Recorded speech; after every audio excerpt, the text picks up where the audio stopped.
like to invite our first speaker for this section, Claire Byrne. Claire is a Senior Vice President and Chief Customer Officer of MetLife Insurance, which puts her in charge of more than 90 million customers' journey in 45 countries. Claire is a visionary thought leader. She has spent more than 20 years leading strategy and transformation at leading US and global financial services companies, including AIG, Aetna, and Lincoln Financial.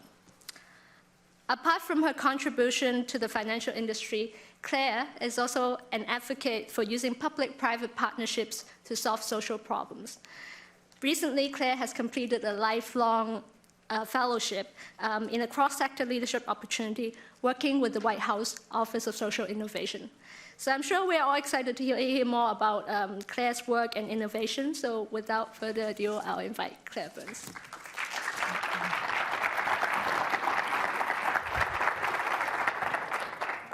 I want to make it clear that my fellowship was with the Obama White House, not the current one. All right. When I joined MetLife about 5 years ago, we got a new CEO shortly after I joined. His name is Steve Kandarian, and he determined when he joined, or I think he sold our board of directors when he joined, that the legacy he wanted to leave with our company was to transform it from a product-led to a customer-led organization. So this was 5 years ago, his vision for what the company could become. And I'm going to talk to you a little bit about the journey we've taken to try and get there. And this has been a 5-year journey. So we're 5 years in. We have quite a ways to go. But wanted to give you a sense of what that's like because as we just heard, MetLife is a very large company. And many of you who are familiar with us probably think of us as a large North American life insurer, because that's how we've been known for most of our 149-year history. 149 years I know because we're celebrating 150 next year. That's going to be very exciting. But for a long time we've been a big North American insurer, but now we're a global company. We actually have over 90 million customers. We are in 50 countries around the world. We have thousands of products, and I'm going to talk to you a little bit about that and what thousands of products does to the complexity that we offer our customers. We have 65,000 employees working for us, but also 95,000 sales agents around the world. And we have a very complex business model. And by that I mean that in any given market, we could be selling something completely different than we do in another market. So in some markets, we're a health insurance provider. In some, we're purely investment products. In others, we're employee benefits. It's almost like you've seen one, although there are a few synergies around the world. And when I joined, there was really no consistent definition of the customer. And to show you how stark a difference this was, most people define the customer as the sales agent. Oh, we're developing products and solutions and sales support materials to give to the agent. But our senior leadership team defined the customer as the shareholder, which is interesting because that definition did serve their their bonuses, but it really didn't serve how we went to market and how we interacted with customers in all of these markets. So this was kind of the backdrop when I joined. I joined from AIG, where I worked in a business that was in 55 countries, and MetLife acquired it. So this is where we started. And when we first came in, we looked at the products around the world, and it really was kind of like an alphabet soup of products, I call it, because in every given market, the product might have a very different name. And mostly it had really technical names that made no sense to consumers. But even in places like China, where we had names of our products that were not technical, things like on the upper right, you'll see True Love Protection, Lucky Worry Protection, Girlfriend's Accompanied Life.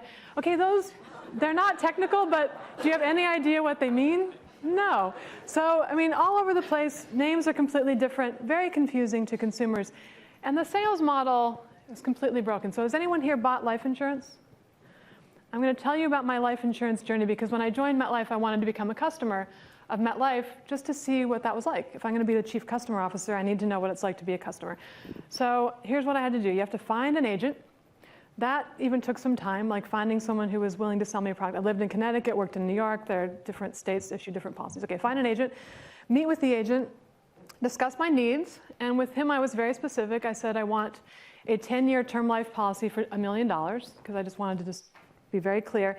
He came back to me with lots of proposals for 15-year terms of $2 million. So even that, like I was very specific about what I needed, but still, no. Discuss your needs, choose your product. complete an application, which at that time was a 20-page application with every detail of my medical history and any number of other aspects of my life. Telephone interview to go through more medical history. Schedule a medical exam. So someone came to my office to take blood and to take urine and to take me through this process, EKG. Took the exam, awaited underwriting. Underwriting took about 6 weeks. So 6 weeks later, I get a call from the agent. Then I get to pay for my policy, and then finally I get the policy. But this is a very long process, very black box, but also very invasive. And does this look like it was in any way designed with the customer in mind? It was not, and so much so that it was exactly the same policy we used 100 years ago. I mean, exactly the same. Meet with your agent, get your medical exam, do underwriting, get your policy. And the policy doesn't even look that much different now. Okay, it's a little less wrinkly. But the sales model was broken, and it really is this myth, they've called it a myth about insurance, that insurance is sold, not bought. You don't wake up in the morning saying, oh, I need life insurance. You don't think about it until someone comes to your door and says, you know, you really need life insurance. So this is sort of the backdrop of when I joined, and we really started to look in the mirror and think about this from a consumer perspective and realize there's some fundamental truths about our company and our business that we needed to address to make this transformational change work. One was there was just too much choice. I had the agent who sold me the term policy said, you know, the great news is I have 14 MetLife term products for you to choose from. Like 14, like that is so fatiguing to a customer when you don't even, I mean, even I knew what I wanted, but if I didn't, it would be even more fatiguing. Okay, 14 choices, okay. But that was just one of the products. There were hundreds in the US and thousands around the world. Our focus has been on selling, as I said, and service was viewed as an expense. Service was viewed as an expense in an industry that's fundamentally a service industry. And so similar to what Stan told us about the transaction time in the call center, every call was measured to be under 3 minutes, and if you went over 3 minutes, you would hang up on the customer. Terrible. But even things like life insurance claim, which is kind of the most vulnerable moment in your life, you're calling to say, you know, I lost a loved one, and I need to file a claim, and our call center reps would answer and say, what's your policy number? So they treated a grieving customer like a transaction and like an expense. So that was terrible. All of our communications were regulatory. They were really fine print language that said nothing meaningful to a human being, but we had to include it. It was not for the customer. And all of our solutions were designed for us, not them. For us with our productivity enhancements and wanting to be more efficient. So this was, when you're thinking about running a holding company that's selling life insurance around the world where you're optimizing investment performance, which is what MetLife had always done, these truths kind of made sense. But if you're thinking about transforming yourselves to be customer-led and customer-centered, you really have to fundamentally combat each of these, and that's what we've sought to do. So our aspiration, you know, when I was first starting this journey, Chipotle was really big. I think it's still really big, but the idea that you can have this menu with thousands of choices, but really boil down into, you know, do you want a burrito, a taco, or a salad? Which ingredient do you want? What else are you adding to it? Do you want some salsa? Okay, they took thousands and thousands of choice combinations and made it very simple and accessible to a customer. So my question was, can we do this with insurance? Can we do the same thing? Can we make it as simple as buying a burrito from Chipotle? And I think, you know, when we looked at it, we thought we could. We could look at, what's your goal? Are you trying to accumulate money? Are you trying to protect? Are you trying to have income? Are your goals immediate, short-term, or long-term? What's your risk appetite? And what's your role? Do you want to manage this yourself or have an advisor? Now, here we've taken thousands of choices and turned them into a simple menu. This was kind of the first step. Can we simplify this interaction with the customer? So that was one aspiration. But the other aspiration was really getting at that fundamental myth of insurance and saying, you know what? Can we actually attract customers to our product? Do we have to continually pound on their door and try to sell to them? Can we make insurance easy to buy and to understand? Can we make it as simple as buying a loaf of bread? And I'll tell you a little bit more about that later. Can we make insurance bought, not sold? That's fundamentally what we're trying to do. And when you think about this buying a loaf of bread, ultimately one of the concepts we tested that, you know, commercially hasn't proven super successful, but is a good idea outside the US, we started selling life insurance on a gift card that you could buy in Walmart. And it literally was in the aisle, it said $5, and it's $5 a month, and you can buy this and you can get a term cover with 3 simple questions for underwriting that then triggered the purchase. So anyway, that was our aspiration. To get underneath how we could be customer-led, we had to do a lot of insight gathering, and we really wanted to think about what are consumers' fundamental objections to the category? What is it about the category that keeps them from entering? And then what could we do that would differentiate us, that would actually drive attraction and purchase? And we literally talked to 100,000 customers in different countries around the world. We did it through a number of different lenses. We did brand research, that was great. But we also did a lot of targeting of different consumer groups in different markets with the idea of finding out what was particularly unique to them, these high-value segments we were trying to target, that would actually drive purchase consideration in a different and unique way. And we also did a lot of NPS research. But all around the world, what we discovered are these 4, I was going to call them insights, but now I can't. I can call the first one a fact, and the rest of them are insights. So the first one, simple. What customers want from insurance, and when they describe their ideal insurance experience, it's simple, it's easy, it's intuitive, and it's hassle-free. Okay, that is so boring, but it's so true. You just don't want to be jerked around. You don't want hassle. So that was kind of a fact. I guess in retrospect, we could say, yeah, we probably would have known that. But the other 3 actually came across as really, I think, insights based on our definition. On my side, and this one came out in many, many markets. In Japan, it was having my best interest at heart. In Japan, the sales model is even worse than the US. We have these sales ladies, they're called, who just call and say, buy, buy, buy, buy, buy. And then we bombard with ads, buy, buy, buy, buy, buy. And what they said was, we want a partner, not a transactional relationship. We want to believe that the company has our best interest at heart and is on our side and is doing things that advocate for our needs. And so this on my side idea had a lot of resonance in many different markets. Also this idea of expert, and this was really getting to, for MetLife, what kind of point of differentiation could we have? Why are we different in the market? We are actually one of the top 5 insurers in the world in terms of number of customers. We've been in the business for 150 almost years, and we've got actuarial data spanning all 150 years from all these customers that give us a lot of access to expertise and insight about those customers and about risk in particular. So what consumers were telling us in different markets was, your expertise across this whole global model that you have is really, really valuable to us. And if you can bring that expertise and that intelligence that's unique to you as a company, that would help us choose you in a different way. And then finally, adapts to my needs. And this is where, when consumers think you're working against them, they say, I buy a life insurance policy, and you're betting for me to live a long time. I buy an annuity, and you're betting for me to die. So why do I have to buy 2 products to get that? Can't you just let me give you some money, and then while I'm earning income, it's life insurance, and while I'm depleting income, it's an annuity? And why can't it just change with me? And so this idea that we're going to look at your relationship over the lifetime and have products that change to meet your needs and flex with you was really, really appealing. So these were the insights we got from customers, and these had implications for everything that we do. And as I said, we have granular differences in markets, but these were the guiding core insights from which we built everything. So we started with looking at our brand. And for our brand, this really highlighted a new purpose for us, that our role as a company is to be our customers' trusted partner, to help them navigate life's twists and turns.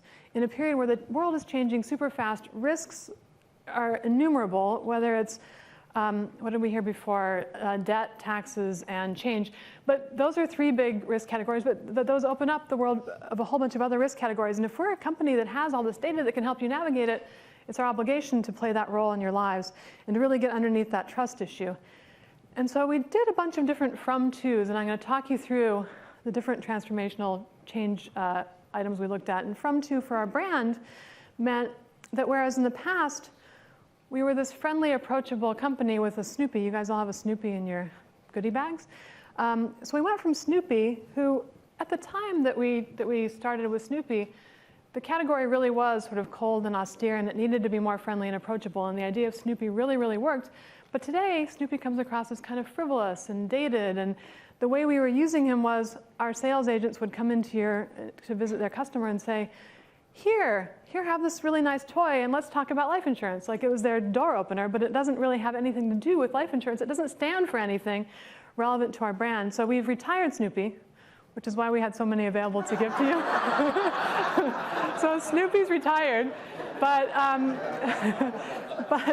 we've actually rebranded to be this trusted partner, and we launched the new brand last October, and we launched it in a small way in a bunch of different markets around the world. We'll be launching it in a more anthemic way later this year, but really getting underneath this idea that we're on your side, we're navigating life together with you. That little M in the green and blue coming together, we're calling the partnership M, which symbolizes that coming together. So this has had big implications for our brand and how we show up in the marketplace.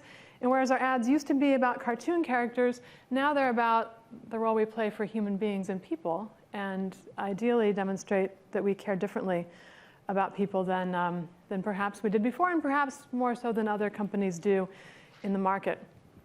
The next from to I want to talk about is customer effort. And I mentioned we kind of treated the consumer honestly as an inconvenient truth earlier in our life cycle. And yeah, we had to do all this stuff for customers because it was required by law, but we didn't really care how the customer was treated. And I'll give you an example. When I first joined, the only way that a customer could communicate with us, besides through their agent, was with a fax machine. So they could call the call center, but if they needed to send any information, they had to send it over a fax machine. And this was in 2012. People aren't using fax machines in 2012. So the customer would say, can I email that? And we'd say, no, sorry. And so when I dug into this, like, why are we using fax machines? They said, oh, because we have no way to trace. If someone emailed it, it'll go back to that rep, and we have no way to trace where that call came from. It turned out we didn't have a workflow management system. So the fax machine was a workaround. Someone took the thing off the fax, found the customer online, completed the transaction. But more than 50% of the time, the fax coming in was incomplete. And so then they had to call the customer back, and they had to keep refaxing. So just a terrible process. That's one example.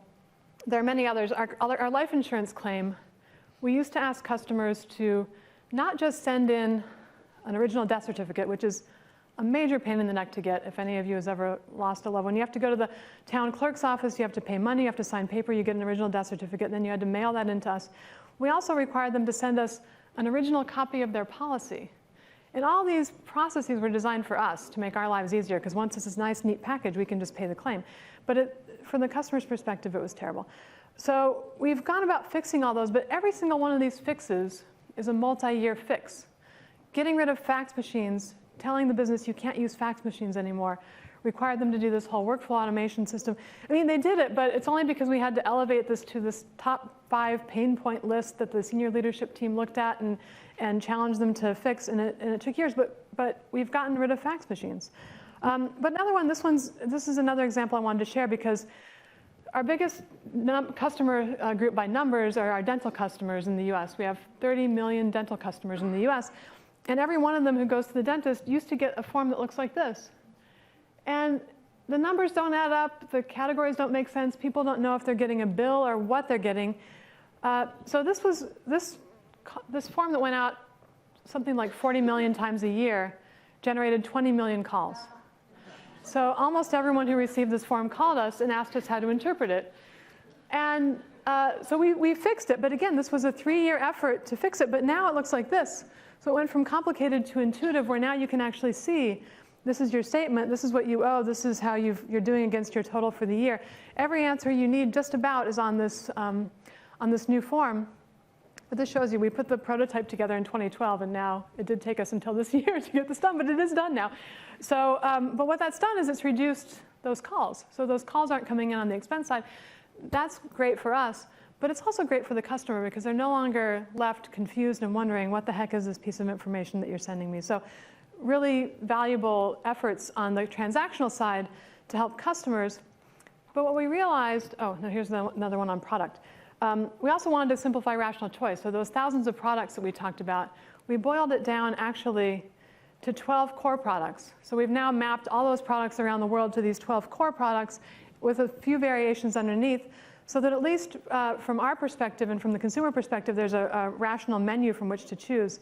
But we're actually making it even better, which is the next little bit I want to talk about, which is our marketing practice. So when I started, and this is often true in financial services and definitely in insurance, marketing is sales support. The actuaries develop a product, they develop it based on what the sales agents say they want. The product goes to market, and marketing comes in and gives them sales support brochures, and the organization helps provide service. But it's all at the bottom of the funnel. It's all at the buy and contact. There's nothing happening at the top to actually help drive consideration, awareness, and get consumers excited about what this product can do and what role it can play in your lives. So what we've tried to do is to move our marketing practice from the sales support function to what's really more of a full funnel function, which is really getting at this philosophy and practice of being customer first in everything that we do, all through the funnel and all through every aspect of our practice. So that when we're going to market now, instead of going to market with a product, we're going to market with a product that's surrounded by a service experience that actually has a lot of value-added services that we hadn't thought about before that are meaningful to the customer and actually help elevate the brand. So I'm going to take you through a couple of examples of how we do this. And what we've been doing, in each of the markets where we've done this is we've started with the business objective, and usually it's to penetrate a new target segment. We get segment insights, and we do this through traditional CPG marketing techniques, which we've never done before, which are really exciting. So we do qualitative research to understand what the unmet needs are today, emotional and functional. Then we go through quantitative research around a bunch of different ideas. And then we actually test through discrete choice modeling and other tools, what are the bundles that we can bring to market of product experience and service. And we've done this recently in China, and I'm going to use this particular example because it's been super successful and it's actually generated a ton of appetite around the company for doing more and more of this. So, China. In China, there are two huge insurance players. There's China Life and Ping An. China Life has 100 million customers. Ping An has 90 million. So in one country, those two providers have as many or more customers than we do all around the world. What we wanted to do in China, because we're a small JV, was to really try to break through in a market dominated by these local players. And we needed to break through a niche marketing approach because we couldn't just try to tackle the market head on. And we looked for what are our strengths as a company that we can bring to these, which segment could be attracted to us based on our strengths as a company. And we landed on two mindsets of consumers that could be attracted to what MetLife has to offer. And that was an internationally minded consumer. So there's lots of people in China who want to not just travel around the world, but send their kids away to school. They're more internationally minded. They're not local to China. And the second was health proactive, because in Asia, we actually have a really substantial health business throughout the region. And many of you who are familiar with China, have been there or are from there, know that the air quality is not very good. The food quality is sometimes suspect, and there's a lot of concern about health. The health system is complicated, hard to understand. And so the idea that you could have a company that has access to global solutions, globally leverageable coverages that are focused on health was really, really appealing. So we took what was really a weakness for us, being global carrier, being not a local player, turned it into a strength because we're targeting this new globally minded niche consumer and really digging into their needs. And we picked these three segments within globally minded health proactive. So basically affluent consumers whose needs were similar to what we saw around the world. Clear and simple, expert, flexes with me. But this group would pay a premium for value-added services. And what we brought to market for them was a proposition called Global Coverage Human Care, which says we're going to provide for your needs globally, but we're going to do it in a very human way. And human-oriented service also isn't a big business model today in China. And we're going to do it through this range of products, life and health, and global solutions for critical illness. But we're also going to make those portable outside of the country. And with all these kinds of value-added services around health perks and best-in-class fast claims, so that when you file a claim, you're actually going to get paid within a day.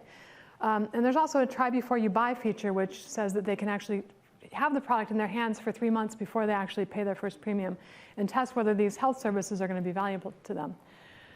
So this proposition, when we put it into market, way outpaced our plan and our expectations. So the first month, we launched January 1. At the end of January, we'd hit 20% of our year-long goal. And I just heard in an email this morning that as of the end of April, we had hit the full year target. So that means one of two things. Either it's wildly successful, or we set our targets too low, so we are actually raising the targets. But it's also, we're delivering it at a higher margin than any product we had before. And it's actually attracting our affluent target. And we know this because the face amount of coverage is twice what we've sold in the past in the market. So super excited about this.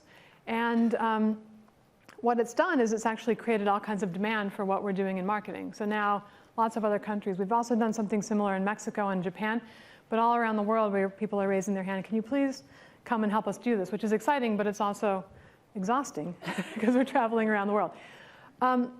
I want to talk a little bit about digital because that's the category for this afternoon. And for us, I mentioned the fax machine and I mentioned the call center services, and showed you our antiquated form. So digital is a huge leap for us, right?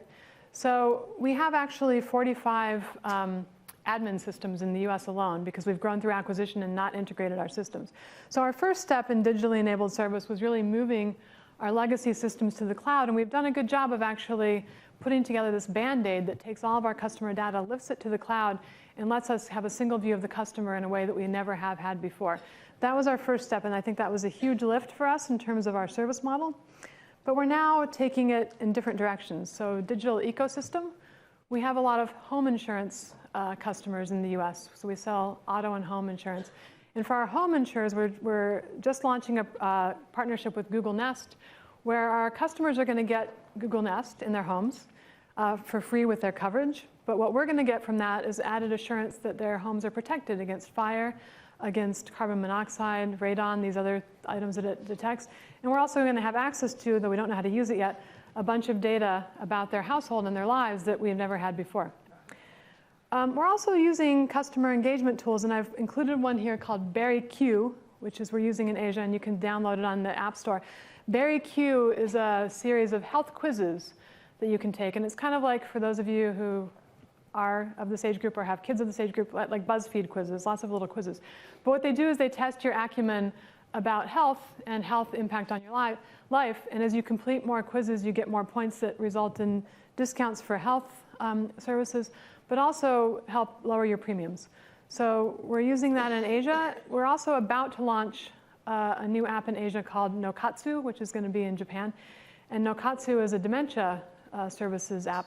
So it does a couple of different things. It has ability to help you detect dementia at its onset with some quizzes, but it also has, if you're a caregiver for an elderly parent and they leave the house, it actually alerts you that that parent has left the house.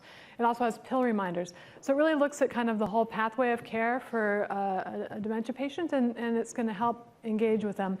When you think about insurance, always historically, and this is probably true for you as customers, if you buy life insurance, you're not interacting with that product at all. You don't even know that it exists. It's not very tangible. Same with your auto and home policy. Unless you have a claim, you don't really think about it. But what this is intended to do is give us a more day-to-day way to have engagement with our customers, so that for the Nest, it becomes relevant. Oh, yeah, I have MetLife insurance and it gave me Nest. Or, yeah, I'm using this health app to actually get a benefit from my insurance company that I wasn't expecting. So that has been really powerful for us. We also are just starting to do artificial intelligence in our underwriting and our claims. So for underwriting, we can do some underwriting in some markets where you don't have to do the blood and urine and medical exam. You can just answer a few simple questions, which include your height, weight, age, and smoking status. And then we'll look at your credit report and your driving record and your pharmaceutical usage. And those data points are as accurate in predicting mortality as all the blood and urine that we used to look at before. So those are making great strides in terms of making it easier for you. And then on the claim side, we're using artificial intelligence to manage our disability claims, where 80% of the claims can now be handled through simple processing, because there are 10 procedures that drove 80% of the claims. So you don't have to go through a lot of hoops to get that fulfilled as well.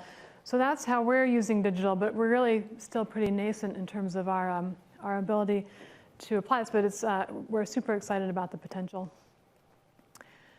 The other from two I wanted to talk about is measurement. And when we started this journey, we had very inside-out measures. So we always thought about everything from MetLife perspective. And so the biggest drivers of our scorecards were agent productivity. How many sales did each agent make? Revenue growth. How much are we growing sales? What's our net investment income growth? How well are we managing our investment portfolio? And then shareholder return. There's nothing in here that says anything about the customer, right? I mean, this is all, how good are we at selling stuff and getting it on the books, and then managing the money once it's there. What we did with this journey is you can't really get people to pay attention to the customer unless you start to measure them on the customer. So we started to create metrics that were actually about outside in. So attraction. For our target segments that we're going after, what's the penetration? What's the take-up rate? Are they taking up the product? Are they taking up the value-added services? how are we doing on customer loyalty? When a customer joins us, are they staying with us? Are they buying more from us? We have measures on everyone's scorecard that look at that. Customer effort. So how hard is it to do business with us, and how frustrating is it, or how easy is it? And we're trying to have that score get lower and lower. And then finally, Net Promoter Score, where we're measuring it at the transactional level, at the relationship level, at the competitive level, and at the employee NPS level, to really get at a holistic understanding of how all these efforts are resonating with customers all over the value chain.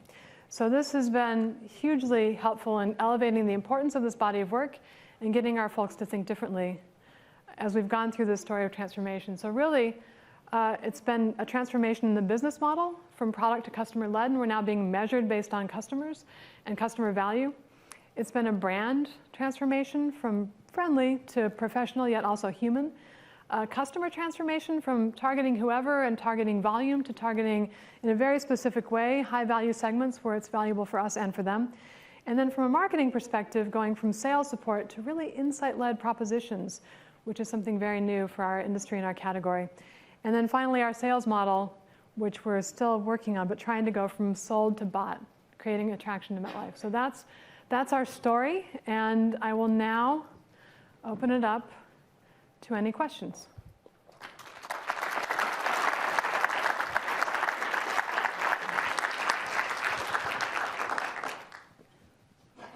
Unless it was crystal clear and there are no questions, which is good too. Oh, there's one right there.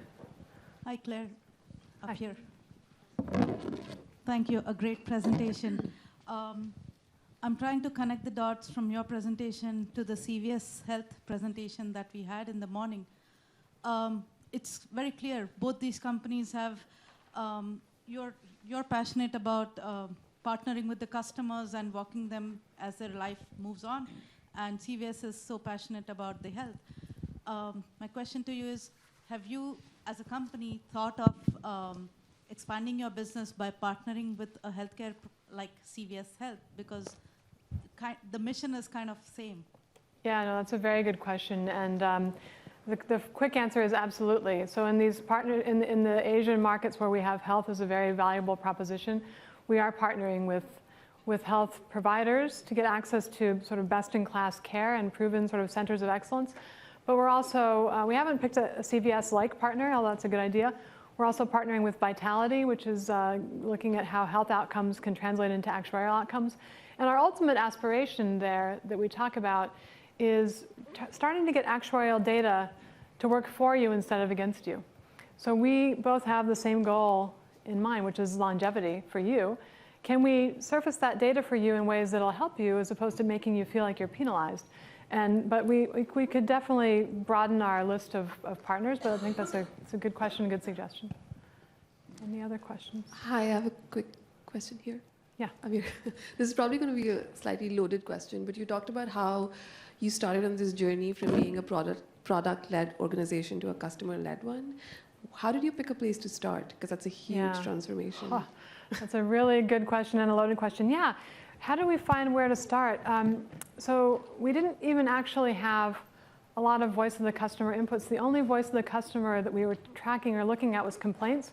And we were only looking at customer complaints because it was a regulatory requirement. So we didn't actually have an active practice of understanding what our customers wanted. So we undertook a huge voice of the customer analysis across all our major markets. So for me, 50 markets, I picked the top 6, which account for 90% of our earnings. So start with those 6, did a comprehensive analysis, surfaced the major pain points. As a point of my first agenda, I said was to stop being terrible.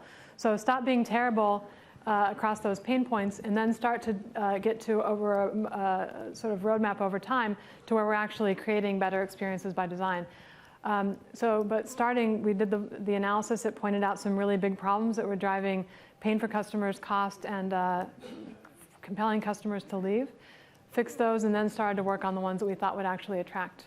But it's been a journey, for sure. This guy was first, I think. Fantastic presentation. Thanks. Terrific transformation. So I'm just curious about the distinctions as you guys see it between your role as Chief Customer Officer. Is that the right title? Correct, yeah. And so Norman from CVS earlier today, Chief Marketing Officer. Yeah. I can make some guesses about it, but I'd be interested in your No, perspective. it's a really good question. And when I joined in this role, so the CEO, he asked me to take on the role, but I report to the chief marketing officer. And the reason for that is the chief marketing officer had the most passion about this and the best idea of how to do it. But there's also just a ton of operational considerations that need to go into this. So my background was operational, not marketing. I'm learning, I'm 5 years in on my journey on marketing. But they elevated the title so that I could have gravitas in the organization to go around and sort of knock people over the head and say, you got to fix the fax machine. Like, if I didn't have the title, I wouldn't be able to do that as someone reporting into the chief marketing officer. But it was really a big debate, actually, as to what the title would be and how the role would be presented. And it's evolved a little bit over time, but really that title was to get gravitas, but it's a cross-silo role. I think this guy was, well, yeah. One more. So my question is related, which is, how do you roll this out? How do you have that authority and get the buy-in across the 80,000 and then the sales agents to get on board with all of this? It's an amazing story, but just curious on how you go about that. Yeah. So the degree of difficulty was very, very high, I think. I can say that now with all the battle scars. But yeah, because it was completely influenced with that authority, matrix management. So what we did have was the constant drumbeat from the CEO that this was the legacy he wanted to leave and the change he wanted to make. So he opened the path to us having a lot of voice with leaders. But, okay, voice of the customer analysis. Then we created customer councils, which we called it the spine of accountability, all through the organization. So starting with the line of business level, then the country level, then the region, then the global team. We put in place metrics that were very clearly tied to the fixes we wanted and also the behavior we wanted to see. We created a whole culture change program that was really about getting people modeling the best behaviors. Our senior leaders blogged about customer problems that they wanted to see fixed. And then, so really shining a light from a lot of different directions on the biggest problems, measuring people differently and getting them to move slowly and letting them know that any success along the way was worth celebrating and that some of it was going to take time, but we were going to have, because we are a company with long-term obligations, we would take a long-term view on fixing this. So it's been, but that was the hardest part, for sure, that no one talked about. All right. Good? Thank you.